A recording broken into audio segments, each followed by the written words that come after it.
I am Mindy Rosser. I am stoked that you are here to talk about fixing your LinkedIn profile. This is something that is a big deal right now, especially with the current environment, the current climate. A lot of people are out of jobs, they're looking for jobs, and one of the best ways to ensure that you are ready to land that next job, get that next gig, attract those clients is to have an awesome LinkedIn profile. So that's what we will be covering here today. There will be a replay if you're curious. We are recording this, so you will be able to reference this later on. I think that's pretty much the housekeeping stuff. So let's go ahead and dive right into fixing your LinkedIn profile. All right, so today what we're going to cover, we're going to talk a little bit about the current job market. We're going to talk about the new opportunities. So there's a lot of opportunity out there right now that people may not be aware of. So we're going to talk a little bit about that. And then most of it is going to be spent on the LinkedIn profile and just some tips that you can use to optimize your LinkedIn profile. And then at the very end, we will have some time for Q&A. I'm going to try to buzz through a lot of the presentation pretty quickly, so we will have plenty of time for questions and answers. So you will see that there's a Q&A box in Zoom, so go ahead and you can pop your questions into there. At the very end, I'll look at them and we'll go through them. You can also use the chat feature if you would like to post your question there. So I'll look at both of those spots as we get nearer to the end of the presentation. So let's dive right in. It's a big problem. We all know it. The unemployment numbers in the US and around the world are very high. In the US, the last time I checked this morning, was 26 million people who are unemployed. And that's a big issue and something that we are all here to talk about, to work through, to figure out. Times right now are very challenging, but I think the flip side of that is that there is a lot of opportunity now. From the conversations I've been having with a lot of people who are either thinking about switching careers, maybe looking to get on a board, looking to figure out what their next step is, wondering if their job is even going to be there in a few weeks, trying to figure out, am I in the essential worker camp, the non-essential worker camp, what is the landscape, the new landscape of employment going to look like? And we don't really know for sure. We can listen to the news, we can kind of make our guesses, but it's still unsure. So the most important thing for us right now is to feel confident, is to really have that time and space to think through what do we want to do next. If we've recently lost a job, it's going back to the drawing board and figuring out, okay, do I want to do something similar? How do I position myself accordingly? Maybe you've been in that job for a long time and now you're looking to leapfrog into another company. Maybe you want to do a little bit more of a lateral shift. There are so many ways to go about, I think, rethinking the job hunt, the career hunt, that process. So take this time to actually go through that process and really dig deep. I know that's a little bit more on the fluffy side of things, not LinkedIn profile specific, but it will tie into the refresh of your LinkedIn profile. So when you do that deep soul searching work, you'll figure out where you fit into this landscape. And I think something to encourage you is also to be aware that there are so many more opportunities now than there were before. If you are considering going into the remote workforce, I'm a remote worker. I've been doing this for going on almost 10 years, remote work off and on. I love it. And right now is the perfect time for you to consider possibly looking at some opportunities there. So really be open-minded to the opportunities. Don't feel like you have to go back to what you were doing.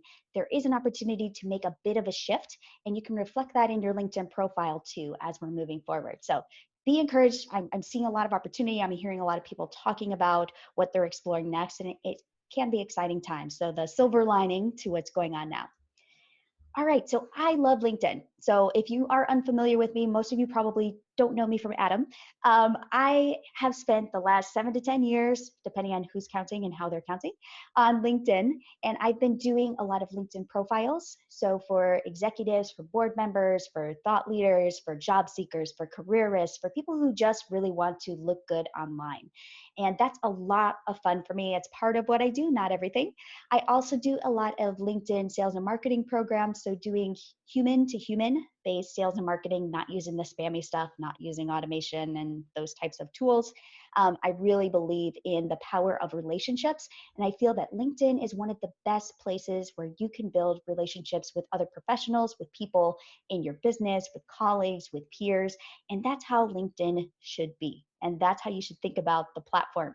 And when you approach LinkedIn with that mindset, that it's really a connecting place. It's almost like the Facebook for the business world. That's how I would put it. So if you are unfamiliar with LinkedIn, it looks pretty similar to Facebook. There's a bit of a learning curve, but it's an awesome place to connect with other professionals. And my mission is really to help more good people do good business with other good people.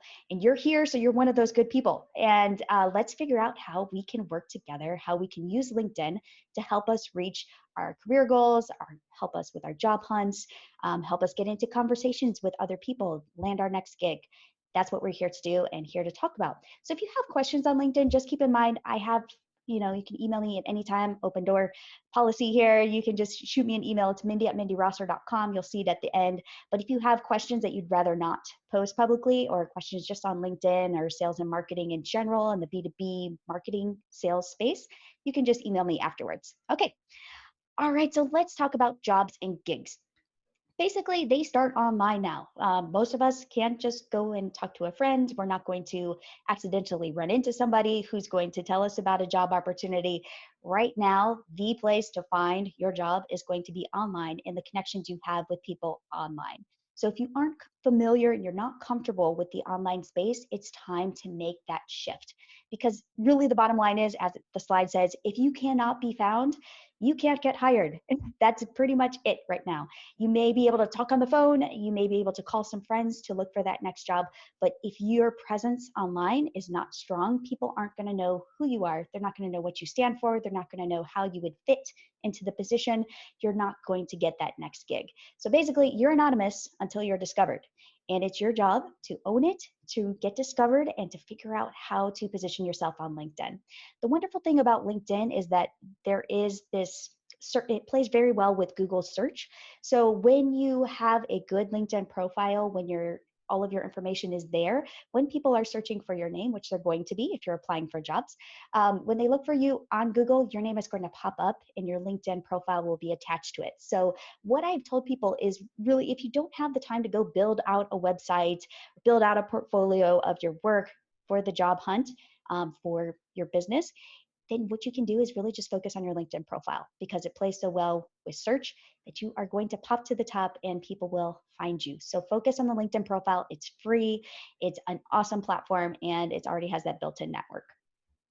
All right, so let's talk about what the average profile looks like versus an awesome profile. So they are very distinct. So when you think of an average profile, we're actually going to go take a look at one. It's more like a resume. There aren't any keywords. There's not really much of a story of personality. There might not be many images.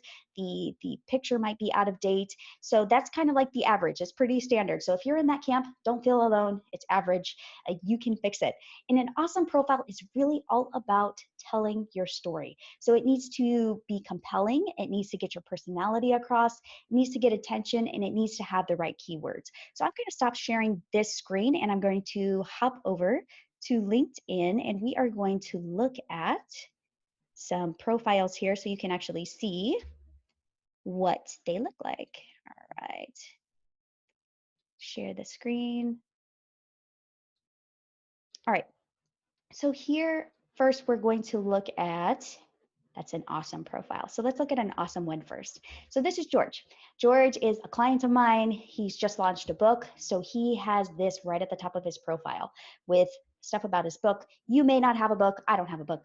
And you may not have something really flashy to put at the top of your profile, but something up here that really speaks to who you are, what you represent, what you stand for, maybe you in action. Some people have speaking engagements that they've done. Maybe there's a picture or something that you can put here that really speaks to your personality and to what you do best. If you don't, one really cool tip is that you can actually put an image here of the skyline of the nearest city, the metropolitan area, and that fills the space a bit and it lets people know where you are in the world. So that's another little sneak trick that you can do here. You need to have a really good headshot. So you'll see that he has a professional headshot here, and it's clear, it's not grainy, it looks good, it looks professional, and it matches his image. You also want to keep in mind that you want this picture to look similar to what you look like in real life. So if you have a picture from 10 years ago, you may consider updating it I typically recommend people update their picture every 1 to 2 years. 2 years is fine, but just keep in mind that you want that to somewhat match. So when they do see you on a video call, because we're now all hopping on Zoom, you want that picture to look like you so they aren't shocked when they see you on screen. Then you want your headline section to really speak to what you do, who you help, and we'll talk about this in a little bit, but really pop. So you want a lot of keywords here, and this one does a good job of that. About is another section that is really important. Some people skip over it, but this section you'll see on George's that he really talks about the problems that his customers may be facing. He explains some stats. People in his industry like stats. He also speaks to them with what he sees some mistakes that are really happening in his industry. And then he talks about kind of how he can help and what he decided to do about it. That's a good way to use the about section. Everybody's going to be a little bit different in how they approach this. We'll talk about this in a bit, but that's just a good example of one that works well. This featured section is good. He has a lot of visual content here. There's a lot of media. So you can actually scroll through here and see some of the other things that he's written. He's been in a magazine. You know, he is obviously known as a thought leader in his space, and it makes me feel when I come to his profile that he's very credible. He knows what he's doing. His activity and follower count is pretty high. Most of us are not going to have these numbers. I don't have these numbers. So don't worry too much about the number of followers that you have, but showing that you are active here is really important, especially if you are looking for a job, if you are trying to attract business, because it shows that you are actually on LinkedIn. And he does a good job of showing that here in his activity section. The experience section, it's also visually pleasing. So it's not right here. You'll see that he doesn't have like a blank logo. There is a real logo there. It does link to a page that you can go learn about the company. He does a good job of summarizing the different aspects of his job, how he helps people, what he's really focused on. And then you can see he's also a member of some other groups, and he puts them right here in his experience section to show that he's also contributing to the community, which I think is good. Education, I like his education section because he says he's always learning. And that tells me a lot about him because he obviously doesn't prioritize traditional education, and that's great. You know, the types of people he's trying to appeal to are a little more on the entrepreneurial side. So I think you can also think about your education section in that way too. You can get a little bit creative. As for volunteer experience, he has one. I typically recommend more than that here. So if you have other volunteer experiences, you can include them here, but one is okay. There is something there. He also has a very good skills and endorsement section. So there are a number of keywords here. These skills and endorsements are especially important if you are a job seeker, because a lot of people that are in the recruiting space and are using LinkedIn's recruiting tool, they actually plug in these different keywords to see if you have experience, and they'll filter you out based on these keywords. And it's really important that if you don't have the basics here, you may get passed over even if you have the skills. So for instance, for him, if he was looking, he's not looking for a job, but if he was looking for a job in sales, if he didn't have the word sales on his profile, that would be a bad thing. Okay. All right, his recommendations. This is a section that's often overlooked, and it's tougher because you can't write your own recommendations. You can't tell people what you're good at in this section. You have to get people to recommend you. So the fact that he does have 12 recommendations that he's received, he's also given 16 recommendations here.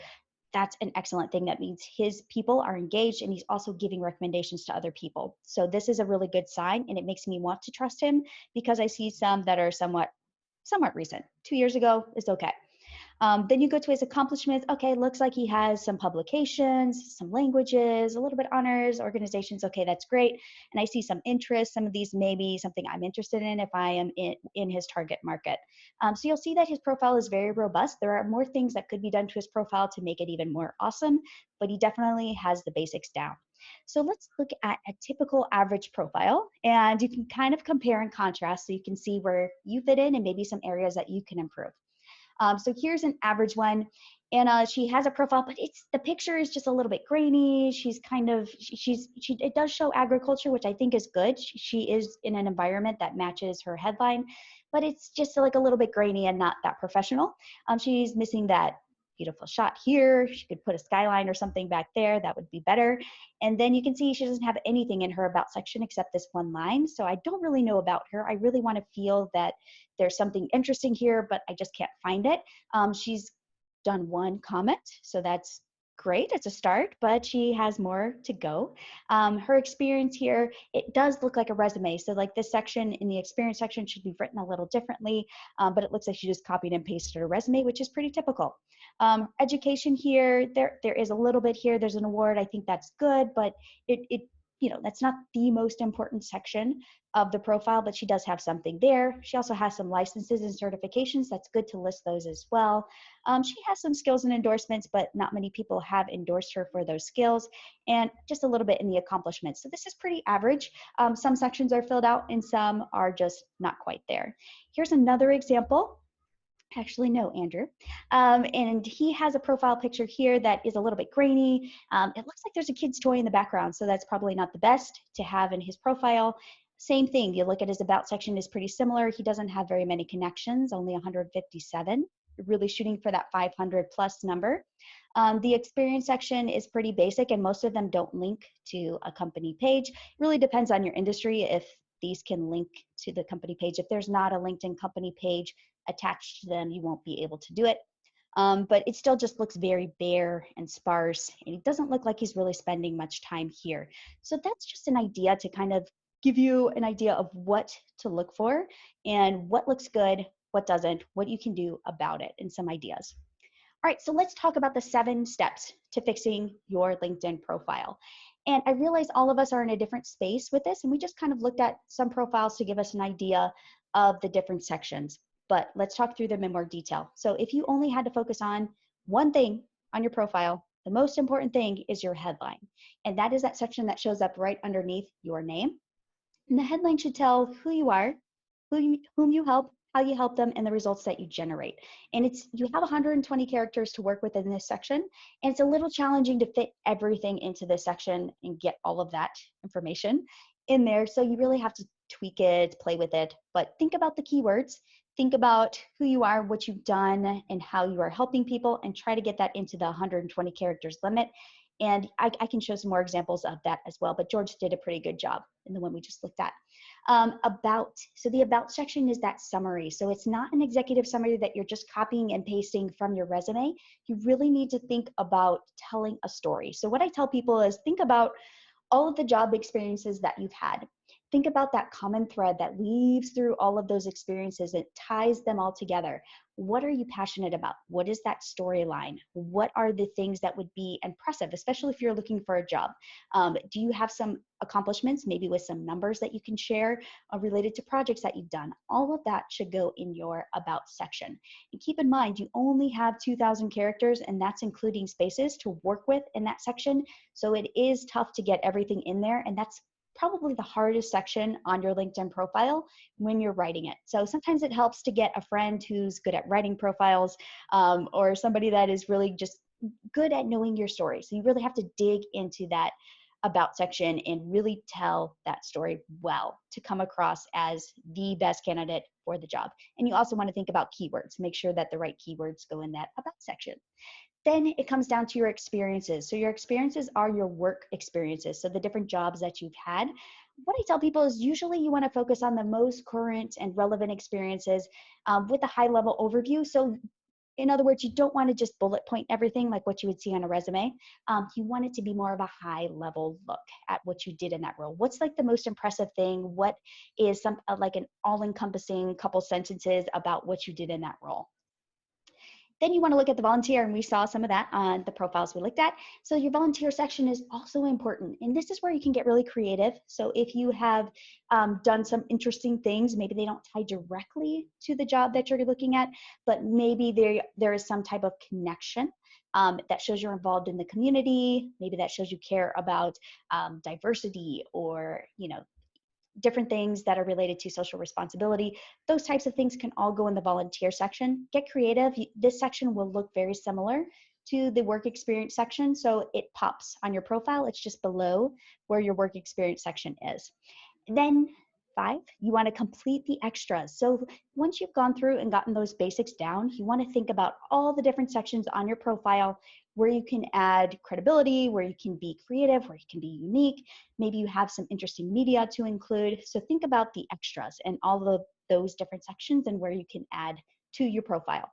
Then you want to optimize skills. And those were those 50 keywords that I was talking about. So you want to pick 50 skills, and they need to be those searchable keywords because that's what people are typing in when they are looking for people to fill a position that matches the skills that you have.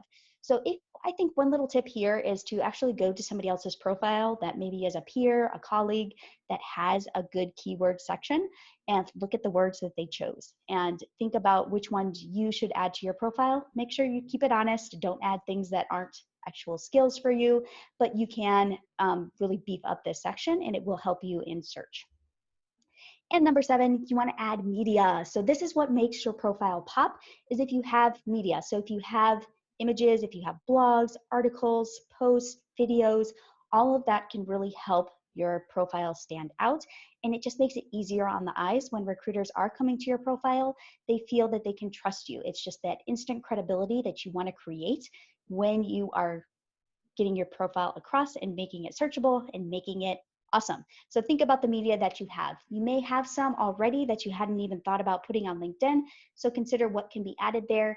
Some stuff you may not be able to add to LinkedIn. Some stuff may need to be kept confidential, but whatever you can put there to make it pop would be awesome. All right, so we talked through those 7 steps, and it is a lot to take in. I get it. Writing a LinkedIn profile is really tough. I've done it for years, and I typically charge $750 to write LinkedIn profiles. But what I did was I thought, okay, how can I make this easier for people? So people that don't want to pay me to do it for them can do it themselves. So I created a step-by-step program. You can probably sit down and do this in an afternoon if you are very focused and you are really clear on the type of job that you're going after. Some people like to spread it over a week, but basically it will walk you through the process of rebooting your profile to take it from average to awesome. So that was my goal, simplify the process. I have templates, I have examples. So it's really step by step and very simple to walk you through the entire process. And then after you've gone through the process, I will do a video profile review. So I'll hop on Zoom, I'll look at your profile, I'll look at your draft, and I will give you some feedback on what you can do to make it awesome, make it pop, maybe some additional keywords and some additional feedback. So you can still get that personal touch and feel that it's been edited and optimized. And then we'll also be doing some group Q&A live sessions on a monthly basis, and this will be ongoing. So once you've joined the LinkedIn Profile Reboots, you'll be part of this Facebook group community, and we'll be doing live calls. We'll be talking about career, job hunts, improving your business growth, all types of topics related to LinkedIn profiles and really taking it to the next level. So I have this, it'll be popped in the chat, the link to it. I think Christy's popping it in there. So if you're interested, you can go check it out. After this call, I will also send you a PDF that will talk about those 7 steps and kind of sum them up for you and what to do next on the LinkedIn profile. So if you really want to just do it yourself, you can do that as well. And then these are a couple people that have gone through the reboot. Christy, she's on this call today. She went through it and she landed her first gig after our working together, and it was pretty exciting. Then Josh, he landed a job at Google after working through the program with me. So those are both really exciting success stories. And I know I want to have time for questions, so we are going to jump into those now. If you want to look me up online, you can see my website here. You can also connect with me on LinkedIn. Of course, please connect with me on LinkedIn after this. And then you can also email me if you have any questions that you want answered that you didn't submit on this call, or if we didn't get time for them. So I'm going to actually open up the chat and we will look at some questions. Right, let's keep it at that. Okay, I'm going to stop sharing here for just a moment. Okay, great. I'm going to take a drink and wait. I see your question. Okay, so Wade asks, he has heard that including your email address in the About section body text increases the opportunity for recruiters or managers who are not a direct connection for a way to connect with you. Yes. Would you suggest this, and does this open you up for spam? Should a spider bot scan your LinkedIn and harvest your contact details? This is a really good question. I get asked this a lot. When I am writing profiles for people, I usually recommend that they do add their email to that section on the About. Some people have shied away from it just because they are worried about bots picking up their emails and sending them spam. I've had my email on there for a long time, and I get some spam, but it's not too bad. So I prefer to be on the side of things where it I'd rather have people reaching out to me than not. So I leave my email up there, but it really is a personal preference. So think through it. If you are really actively job searching, I would put it on there. I would put as many ways as you feel comfortable with people contacting you on your profile. Some people also even include their phone number. So if you want to put your phone number on there, you can. I'm a little leery about putting my phone number on there, but people that are in like the sales profession, those types of people who don't mind people picking up the phone and calling them, those types might really like to put their phone number on the profile. So I think if in doubt, please do it, do it, do it, do it. All right. Christy asks, what is the importance of the 500 plus connections? Okay. So 500 connections, that's kind of a magic number on LinkedIn. If you aren't that familiar with connections and LinkedIn, you may not understand the significance of that number. So what that 500 plus number means is that you are seen as active on the profile, on your profile on LinkedIn, and you are trusted. So if you have less than 500 plus connections, it's really, really, really, really important that you get to 500 plus. And so what I would recommend that you do is that you start connecting with people who are friends of yours that are in your network, that you've known from way back when, maybe people you've worked with before. If you kind of run out of those names, then what you want to focus on are people that are also in your space. So maybe some other peers, people that are doing what you do, maybe even competitors, other job seekers, and just you can be a little broad, especially with the types of people you want to connect with to get to that initial 500 plus. But it's really important that you do get to that number. Recruiters are going to look at that. People that are going to hire you. So if you have a business and you're using your LinkedIn profile for business, people are going to look at those number of connections. And if they don't see 500 there, they are going to feel a little leery. They're going to wonder if they can trust you. LinkedIn has been around a while now, so people do expect that 500 plus number to be there. So really think through that and try, if you need help on getting to that 500 plus, just reach out, just let me know. I've worked with some people that have started from the bottom and started with less than 100 connections and gotten them over 500 without doing it in a spammy way. You just have to be very thoughtful about how you go about it. Another question that often comes up is, do you need a LinkedIn premium account to look for jobs, to job search? You do not. So my opinion is you do not need a paid LinkedIn account to use LinkedIn efficiently. The one caveat to that is if you are using LinkedIn to do more of like sales outreach, you're really trying to use it as an aggressive sales and marketing tool. You are trying to reach out one-to-one with people you aren't familiar with to attract business. So you're a business owner, you're a salesperson, you're a marketer.